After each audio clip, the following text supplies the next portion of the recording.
Angle mort du 11 septembre, mesdames, messieurs. Alors, aujourd'hui, problème en la demeure, écoute, il est quelle heure?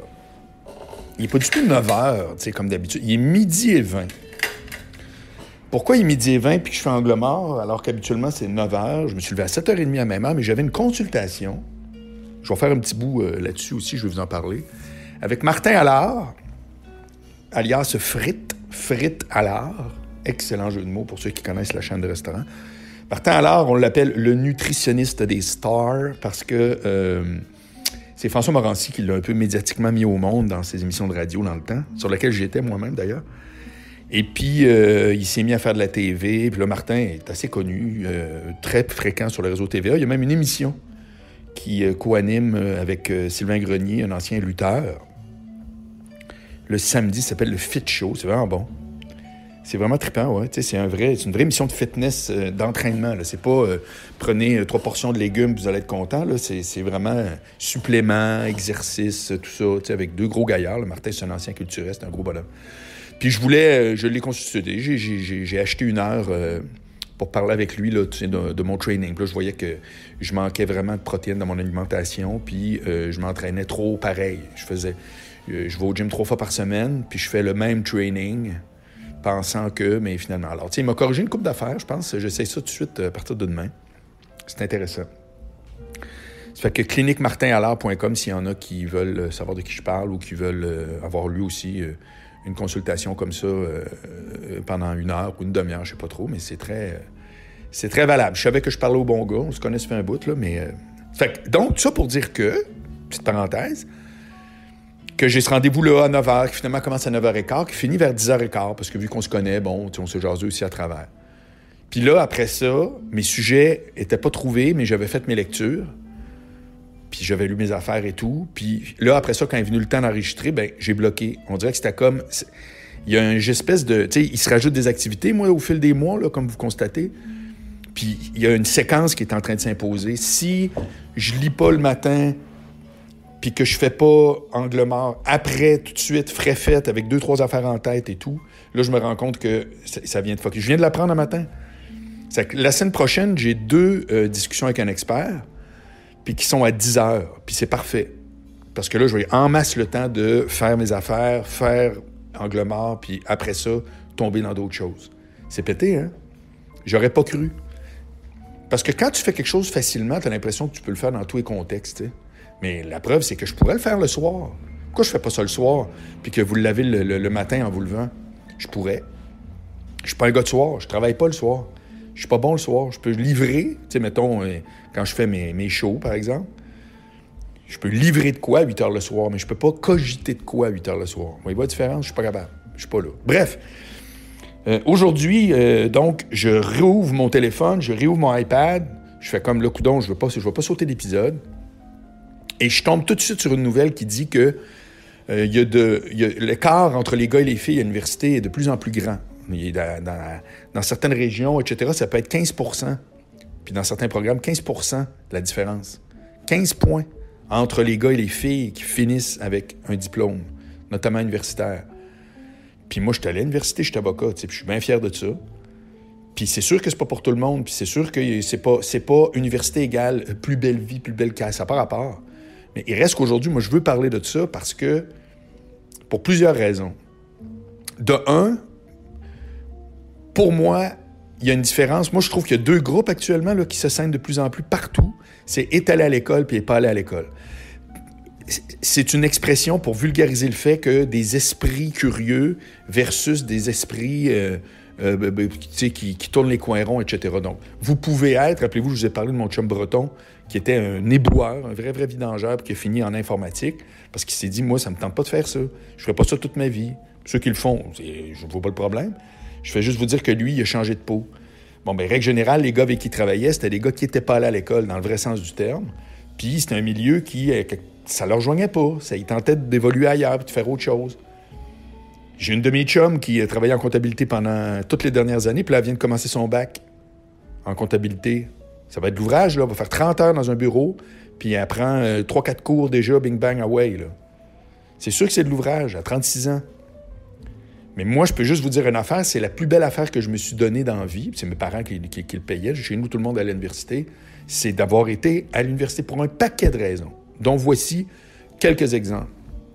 C'est que si vous avez des jeunes qui hésitent à y aller à l'école, vous leur ferez écouter mon podcast. De un, c'est les plus belles années de ta vie en termes de fun. Alors, bien entendu, il y en a qui étaient matchés par-dessus les oreilles, puis au bal de finissant, quand l'album sort, tu fais « Il était où, lui? Était où, elle? Ah, OK, il était matché, ouais, c'est ça. Elle n'a pas su c'est quoi le fun de l'université. C'est plate, mais c'est de même. C'est que moi, je m'excuse, mais à cet âge-là, c'est pas le temps là, d'être en appart avec ton chum, puis on est donc contente. C'est zéro. Quand t'es début vingtaine, tu vas à l'école. Pour moi, c'est ça. Puis tu tripes, puis anyway, en plus, deuxième raison, c'est que avoir une formation, quelle qu'elle soit, OK, même, je veux dire, n'importe quoi, là, justement, soudeur. Avoir une formation, c'est quelque chose qui te suit toute ta vie, puis t'as rien à faire pour l'entretenir. Imagine, c'est comme si tu prenais ta douche une fois, puis elle est prise pour le restant de tes jours. Moi, je peux braguer que je suis avocat. Je pratique même pas. Mais j'ai mon bac en droit, mon barreau, mon stage, le titre, ah ouais, ding-dang. Pensez-y, là, il y a combien d'affaires dans la vie que tu n'es pas obligé de refaire tous les jours, toutes les semaines? C'est malade. Fait que ça, deuxième raison. Donc, un, c'est le fun à mort. Deux, ça dure tout le temps. Une formation, tu l'as tout le temps. C'est même si tout à coup, logiquement, on devrait dire, ben oui, mais là, tu dis que tu es infirmier. Tu es infirmier, ça fait 15 ans que tu n'as pas... Non, c'est pas grave. Tu as ton papier de infirmier. Tout le monde ferme sa gueule, tout le monde est content. Bon, c'est de même. Troisièmement, pour les gars, parce que ça, c'est vraiment poche, mais pour les gars, quel excellent outil pour cruiser. Parce que qu'est-ce que vous pensez qui est en train d'arriver, là? Projetez-vous juste un peu. De plus en plus de filles vont à l'école et de moins en moins de gars terminent. Donc, l'écart, comme on le voit dans la presse ce matin, grandit. Pensez-vous vraiment que la fille qui va finir avocate, elle va sortir avec un menuisier? Arrêtez, là. Vous voyez ça dans un film, puis vous allez peut-être m'écrire en disant « Hey, c'est pas vrai, moi, mon oncle. » Ben oui. Mais dans la vraie vie, là, je suis désolé, là, tu sais, mais je veux dire, la fille qui est allée en telle année à l'école, puis qui se ramasse avec tel job ou whatever, donc qui joue dans une sphère où est-ce que les gens vont à l'école, où est-ce que les gens ont une job de style cadre, peu importe. Je suis désolé, là. Les filles vont même pas vous l'avouer. Mais dans l'écrasante majorité, ils vont vouloir être avec quelqu'un qui est allé à leur niveau d'école, etc. Puis au pire du pire, même si c'est pas une bachelière avec un bachelier, etc., OK, puis ce qui est le cas, là, c'est pas une équation, il reste que quel outil extraordinaire la parlotte, puis d'avoir du plomb dans la tête, puis d'avoir de quoi raconter, puis c'est immense. C'est le premier truc de cruise que je donnais dans le temps que je parlais que de ça. C'était lisez. Lisez. Donc, à la rigueur, lisez pas à l'école, mais lisez. Lisez n'importe quoi. Lisez Éco-Vedette, je m'en fous. Soyez un lecteur. Faites en sorte que vous avez des infos, des trucs qui font en sorte que vous pouvez être intéressant. J'ai toujours dit, vous le savez, la règle de base, c'est d'être intéressé, c'est pas d'être intéressant. Vous ne pouvez pas être non plus une boîte vide qui fait juste écouter et puis parler de ses affaires. Il faut absolument que vous soyez conscients, les gars, que l'école est un outil de cruise extraordinaire jusqu'à temps que tu meurs. Ça fait que si vous êtes célibataire, puis que vous êtes ni un lecteur, ni à l'école ou autre, remédiez à ça au plus, vraiment, parce que ça fait toute une différence. Puis venez pas me dire que c'est anecdotique, parce que moi, je donnais des conférences dans des écoles secondaires, une, entre autres, à Polyvalente à l'école, je ne sais plus trop quoi, de Saint-Raymond-de-Portneuf. J'étais allé là quelques années, puis ils me disaient, on ne sait plus quoi faire pour le décrochage, on ne sait plus quoi faire. Puis c'est ça que je leur disais. Je disais, les gars, vous pensez quoi, là? Vous voulez arrêter en secondaire quoi? 4? Non, mais ça va être quoi votre marché de filles, là? Ouais, laissez faire, là, à l'école, avoir une belle job, puis c'est important à l'école. Laissez faire ça. Moi, je vais vous parler du terrain, je le connais, là. Si tu veux enchaîner un peu, je m'excuse, là, c'est un secondaire 4, voyons. Puis les gars, je vais vous dire de quoi, il n'y a personne qui ne me regardait pas, hein. Je vais dire, là, j'avais pesé sur le bon bouton. C'est peut-être pas politiquement correct, mais ça marche. Puis pour les filles, j'avais fait le même exercice. Je dis, y en a-tu une ici qui se dit qu'après son secondaire 5, c'est fini? Fait qu'il y a une fille qui lève la main. Elle est en secondaire 4. Elle a dit, après mon secondaire 5, c'est fini. Ah ouais, bon. Allô, ton nom, c'est Nathalie. Hein, Nathalie, OK. J'ai dit, toi, Nathalie, qu'est-ce que tu vas faire? Elle dit, je pense que je vais être coiffeuse, je sais pas trop. OK, parfait, ben, pourquoi pas? J'ai dit, je vais juste te dire une affaire. À l'époque, il y a 3 ans de ça, mettons. On était en 2017. J'ai dit, là, on est en novembre 2017. J'ai dit, moi, ma mère, qui est donc, toi, serait ta grand-mère, voire quasiment ton arrière-grand-mère, elle, à son époque, donc en 1927 ou 37, toutes les filles comme toi se mariaient vers 18-20, et attention, roulement de tambour, toutes les filles restaient mariées. Holy fuck! Ça, c'est une différence avec le 50% de mariages qui finissent en divorce aujourd'hui. Pourquoi je te dis ça? Parce que ma mère, elle, n'est pas allée à l'école, elle a arrêté justement, secondaire 5. Mais sa maison, c'est pas elle qui a payé, c'est mon père. C'était de même dans le temps. Elle n'a pas payé rien, pas une scène. La maison était à elle 50%. Elle a tout le temps bien vécu. Ça divorçait pas dans le temps, les gens restaient mariés.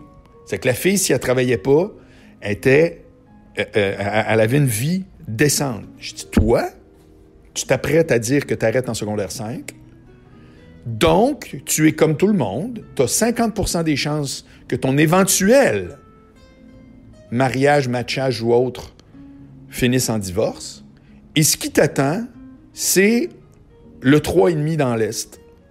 Parce que tu ne pourras pas te payer une maison à 450 000 $, puis tu ne pourras pas te payer les voyages, puis tu ne pourras pas. Parce que tu vas te ramasser seul au combat, puis tu auras trouvé ça rigolo de dire, moi, secondaire 5, coiffeuse, 42 000 $ par année. Là, à moins que tu partes ton salon, peut-être une femme d'affaires aguerrie, là, mais vous comprenez ce que je veux dire. Là. C'est comme, tu vas en arracher, je suis désolé, tu vas en arracher. C'est presque écrit dans le ciel. Alors qu'avant, tu aurais pu dire, savez-vous quoi, moi, je décroche pourquoi? Parce que c'était... Moi, ma mère... Quand elle s'est mariée, elle adorait sa job. Elle travaillait à la Banque nationale à Québec.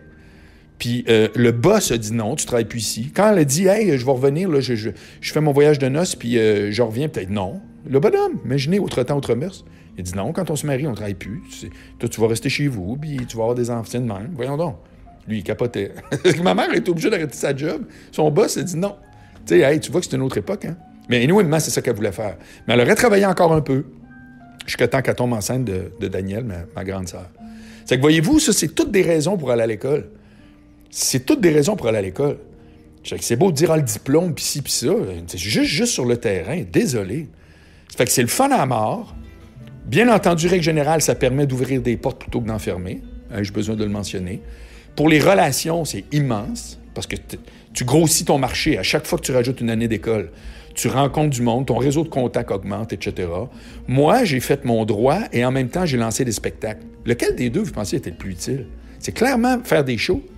Mais j'ai pu cumuler les deux. C'est-à-dire que pendant que je faisais ce que j'étais appelé à faire puis que je voulais faire, c'est-à-dire du showbiz, des médias, tout ça, puis j'organisais des spectacles, puis je pense que je vous en avais parlé de ça, là, comment j'ai rencontré Morancy, puis Jean-Michel Anctil, puis on a tous parti ensemble à cause qu'on était à l'université puis qu'on s'est rencontrés là. Puis là, l'université nous permettait, on faisait pas d'argent avec ça, mais on avait un théâtre avec des techniciens, là, on faisait des théâtres, là. Bon, mais quand tu vas à l'école, il y a tout le parascolaire aussi. Non, mais je peux vous en parler pendant un an. C'est la première affaire. C'est aller à l'école, puis si c'est vraiment pas dans votre bag, whatever, devenez un lecteur. Je vous le dis, là, c'est A ou B. Puis les effets sont instantanés. C'est instantané. Puis voilà, c'est comme vous allez être plus intéressant pour plein de monde. Vous allez connecter avec bien plus de monde. Le réseau qu'on se fait quand on est à l'école, il est génial. Encore faut-il qu'on soit un peu socialisable, là, comme on dit. Là. C'est sûr que si vous allez dans le coin, vous repartez. Puis à l'heure de tout ce qui est télétravail, puis école à distance, là, évidemment, ça, ce bout-là.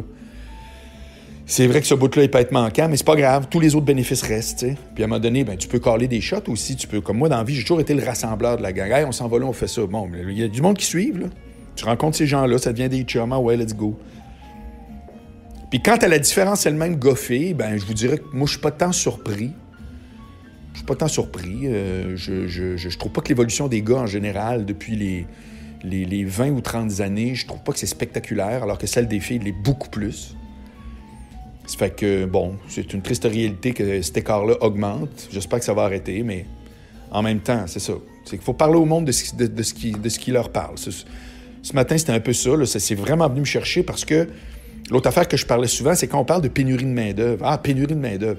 Elle a lieu dans certains secteurs. Tu sais, exemple, mettons, en informatique pointue, là, ça peut être difficile de trouver des candidats. Puis dans d'autres secteurs, pas pantoute, là. Tu sais, je veux dire... il y a des places où il n'y a pas réellement de pénurie de main-d'œuvre. Il ne faut pas capoter. Mais il y en a une qui s'appelle les jobs non qualifiés. C'est-à-dire que n'importe qui peut faire. Alors là, c'est difficile. Oups, là, le Tim Hortons est fermé la nuit. Pourquoi? On n'a pas d'employés. Ouais, mais qui travaille là habituellement? T'sais, genre, soit des retraités ou bien des jeunes étudiants, la patente. Ça, ce bout-là, moi, ça m'inquiète. Pourquoi? Directement relié avec mon sujet. Parce que je l'ai vécu, pas moi, mais je l'ai vu à côté de moi. Qu'est-ce qui arrive si tu as 17 ans, puis là, pénurie de main-d'œuvre. Tu travailles à temps partiel dans une shop qui pose des pneus. Puis là, le boss fait comme « Hey, ça te tente pas de rentrer à temps plein, je vais te passer à 21 piastres de l'heure ou à peu importe. » Puis t'as 17 ans. C'est comme « Tabarouette, je vais pouvoir m'acheter un char. Avec mon char, je vais pogner plus avec les filles, etc. » Une mentalité normale de 17 ans. Puis là, tu te mets à skipper l'école. Mais m'a dire de quoi, si à 17 ans, tu arrêtes l'école, bonne chance d'avoir la motivation de recommencer à 25 ou à 32, ou comme ma chum, je vous parle, qui a 36 puis commence un bac. Bonne chance. Moi, mon père, j'y avais dit ce moment-là, j'ai dit « Hey, père, je vais faire mon bac, mais je ne ferai pas mon barreau. » Puis il m'avait dit « Si tu fais pas ton barreau, je veux dire, tu as le droit. Nous autres, regarde, on te le paye là, on te le payera pas après, de un. » Mais ça, cet argument-là, ça rentrait pas. Mais il m'a dit l'argument massu. Il dit « Si tu le fais pas, je le sais, moi, tu le feras jamais. Puis tu vas passer ta vie à dire « J'ai un bac en droit, mais tu pourras jamais dire « Je suis avocat. » Il était-tu fort? Il a-tu été fort ce jour-là? Il m'a rentré en plein dans l'ego, tu sais. Puis j'ai fait oui, OK, c'est vrai, c'est ça le but. Fait que moi, la pénurie de main-d'œuvre, ça m'inquiète pour ça, parce qu'il y a des jeunes qui vont être encouragés. Évidemment, le boss, penses-tu que le boss va dire non, laisse-moi dans la marde, puis continue l'école, c'est important? Ben non. Bien entendu, la plupart vont faire ah, ben oui, hey, regarde, c'est bon, je te paye, tout, ma business va bien. Puis je veux dire, je peux pas le blâmer, là. Il est en affaires, puis je suis certain que, tu sais, dans mon exemple, le jeune puis son patron, ils s'entendent bien, là. C'est comme moi, quand je travaillais au Sport Expert. Si tout à coup, il m'avait dit, au lieu de 4 piastres de l'heure, j'en gagnais 10. À l'époque, c'était 4 piastres de l'heure en 80 et des poussières. Je travaillais au Sport Expert au Carrefour Charlebourg. Calvasse. J'aurais fait quoi? Je sais pas. Moi, en droit, j'allais un perculon, là. Comprenez-vous? C'est que ça pour dire que ce bout-là aussi, il faut que ça soit traité par l'entourage ou bien les parents, de faire comme, hey, OK, on comprend là, que tu fais plus de cash, puis good. Mais pense que 17 ans, c'est jeune en tabarouette. Là. À un moment donné, tu vas en avoir 25, puis tu vas en avoir 35, puis ah ouais, on continue. Là. Puis c'est une si bonne idée que ça de dire que là, aujourd'hui, tu fais plus d'argent que tes amis. Non. Fais-le si tu veux, là, who cares? Mais je veux dire, voyez-vous, ça qu'il y a bien des bonnes raisons, surtout pour les gars, de ne pas laisser ce déficit-là. Les gars, aux armes, citoyens, on retourne à l'école. Non, mais pour vrai. Puis je trouve ça le fun de parler de ça parce que habituellement les propos de décrochage, puis tout le temps genre un peu propre, là, tu sais, ah oui, vous savez, 82% des diplômés. Hey, écoute bien, là. Quand ça te parle pas, ça te parle pas. T'sais. Moi, je vous le dis, là, mon propos, quand je parlais aux jeunes à Polyvalente, moi, les profs, après, je leur disais, là, j'ai dit, moi, c'est pas chic ce que j'en viens de dire. Je vous avertis, là, ça revole. Ah, écoute, je me suis encore de sa face. Elle avait dit, dis ce que tu veux, nous autres, on sait plus. Il n'y a plus rien qui marche. Cette année, c'était épouvantable parce que ça variait d'une année à l'autre. Il me dit, il y a des années, ils s'en vont tous au cégep, ah ouais, let's go. Puis il y a des années, non, tu vois qu'eux autres, ça les intéresse pas. Putain. Ils ont, sait plus quoi dire. Ça marche pas, là, tu sais, c'est comme... Puis à un moment donné, le gars qui veut décrocher, bien, qui décroche, moi, c'est pas ma vie à moi, là, tu sais. Puis justement, d'avoir un peu de détachement là-dessus. J'ai-tu compté qu'est-ce que ma mère avait fait? Mon frère avait failli pas aller à l'université après le cégep. Puis elle, c'était bien important. Mon père et ma mère sont pas allés, mais pour eux autres, c'était ça. Puis c'était comme un peu notre héritage, puis ils nous payaient l'université. Ils voulaient vraiment, mais ils n'auraient jamais obligé personne, tu sais. Il n'était pas de même. Puis là, mon frère, il dit « Ouais, maman, j'ai pensé à ça, j'irai pas à l'université. » Puis là, maman a comme eu une espèce de vent de panique, elle savait pas trop quoi faire. Elle m'a conté ça souvent, tu sais. Puis elle a dit « Ben écoute, elle dit, c'est pas compliqué, ce que tu vas faire, c'est que tu vas aller t'acheter un habit, puis tu vas aller te chercher une job, tu vas me payer une pension. C'est comme, ou bien t'es ici, t'es étudiant, on paye tout, ou t'es pas aux études, ben ça veut dire que t'es sur le marché du travail. C'est A ou B. Il n'y a pas de plan C. T'es assez d'accord avec ça. » Puis finalement, quelques jours, semaines, je sais plus trop, il a fait « Ouais, je pensais à ça, puis je vais aller à l'école. » Mais c'est ça, là.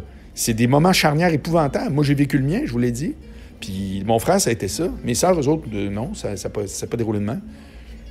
Ben, tu sais, elle aurait pu faire « Non, il fallait aller à l'école, puis telle affaire, là. » Puis non, pas de chicane. Ah bon? OK, parfait. C'est A ou B. Qu'est-ce que t'en penses? Qu'est-ce que tu choisis? Je trouve ça génial. Elle a été très forte là-dessus. Ça fait que, écoutez, je vous souhaite un excellent week-end. Là, il me reste à enregistrer mon club privé aujourd'hui dans Patreon. Je vous rappelle, bien entendu, qu'il reste encore des billets pour le Jésus, 24 septembre, 20 tout inclus. Et puis le 18 septembre aussi, à Québec. Le 24, c'est à Montréal, au Jésus. Et pour mes membres Patreon ou ceux qui vont s'inscrire, c'est moitié prix. Je vous donne le code promo quand vous êtes inscrits. Et c'est donc 10 tout inclus. Et j'ai hâte à mort. J'ai parlé de ça hier avec Éric. Ah oui, hier, on a refait un autre du et Boilard, là. Ça sort dimanche soir. J'espère que vous allez écouter ça. Éric est dans le feu de l'action de ce temps-là. Encore des chicanes avec l'agacé. Et misère. OK, salut tout le monde.